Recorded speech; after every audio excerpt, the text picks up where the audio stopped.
আসসালামু আলাইকুম বন্ধুরা, নতুন ভিডিওতে সবাইকে জানাচ্ছি সাদর আমন্ত্রণ।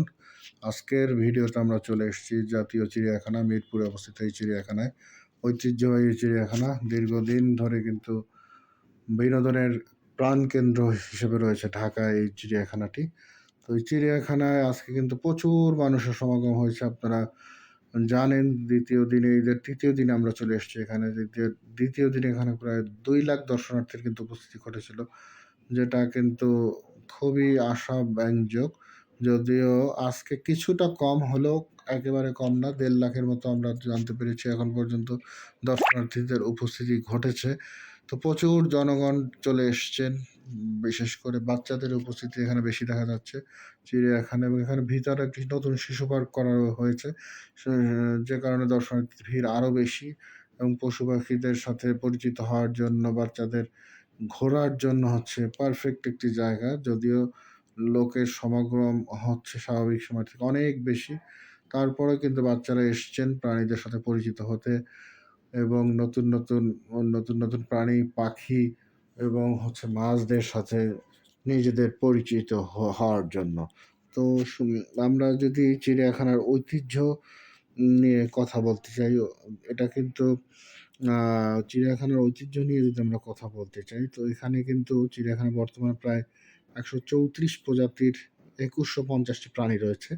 এখানে 58 প্রজাতির স্তন্যপায়ী প্রাণী রয়েছে, যার মধ্যে হাতি, চিতা, গন্ডার, জেব্রা, ওয়াটারবাগ, ভোঁদড়, হায়না, হরিণ, জিরাফ, ইম্পালা, কালো ভাল্লুক, টাপির, জলহস্তু, সিংহ, অনেক প্রজাতির বানর, শিম্পাঞ্জি, বেবুন এবং বেঙ্গল টাইগার রয়েছে।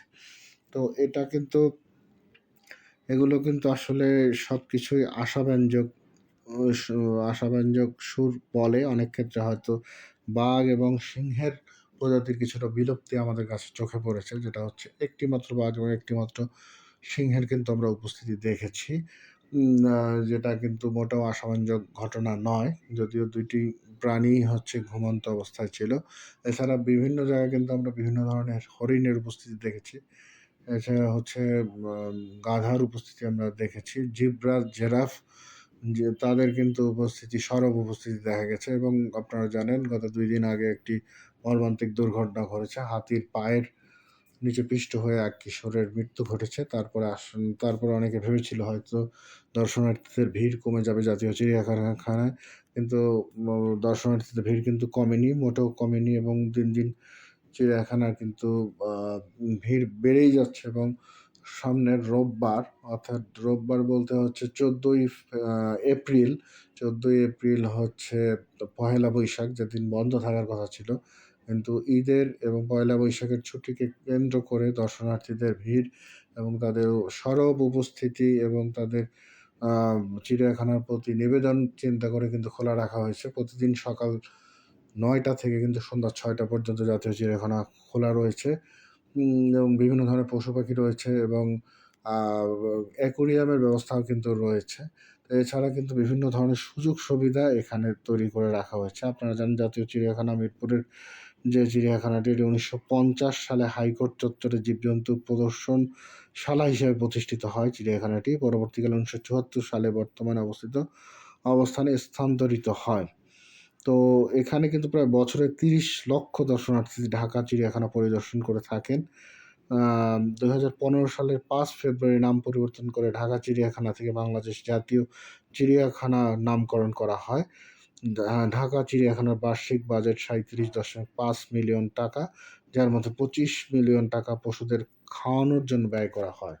এছাড়া নতুন একটি তথ্য আমরা পেয়েছি, যেটা হচ্ছে 2টি প্রাণীর রপ্তানির জন্য অনুমতি পেয়েছে, যেটা হচ্ছে নীল ময়ূর এবং হচ্ছে হরিণ, যেটার যেটার রপ্তানির জন্য অনুমতি দেওয়া হয়েছে। হয়তো তাদের প্রজনন হয়তো পর্যাপ্ত রয়েছে, যে কারণে হচ্ছে দিন দিন তাদের কিন্তু রপ্তানি করলেও হয়তো চিড়িয়াখানার যতটুক ডিমান্ড সেটা হয়তো ফুলফিল করতে পারবে। এই কারণে হয়তো তাদেরকে রপ্তানির জন্য বা বাইরে সেল করার জন্য অনুমতি দেওয়া হয়েছে। তো এছাড়া আমরা যদি জানি চিড়িয়াখানার ইতিহাস, জাতীয় চিড়িয়াখানা কিন্তু বিভিন্ন ধরনের সুযোগ সুবিধা রয়েছে, খাওয়ারের ব্যবস্থা রয়েছে, সুপেয় পানির ব্যবস্থা রয়েছে, মসজিদ রয়েছে, এছাড়া মাইকিংয়ের ব্যবস্থা রয়েছে। সামনের গেটে কিন্তু তথ্য কেন্দ্রের ব্যবস্থা করা হয়েছে। তো সবকিছু মিলিয়ে কিন্তু বিশাল একটি এরিয়া, বিশাল জোন। ভিতরে শিশু পার্ক করা হয়েছে, যেখানে বিভিন্ন ধরনের রাইডসের ব্যবস্থা করা হয়েছে।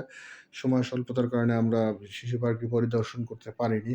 এছাড়াও হচ্ছে ভিতরে যে অ্যাকোয়ারিয়ামের ব্যবস্থা রয়েছে এবং এছাড়া বিভিন্ন বন্য পশু পাখির কিন্তু মূর্তি হাড়ের সংরক্ষণশালা যেটা করা হয়েছে, মিউজিয়াম বা মিউজিয়াম এবং অ্যাকোয়ারিয়াম যেটা ব্যবস্থা রয়েছে, বিভিন্ন ধরনের ফিশের সবকিছু মিলে কিন্তু অনবদ্য এক পরিবেশ। তো আজকের ভিডিও থেকে বিদায় নিচ্ছি।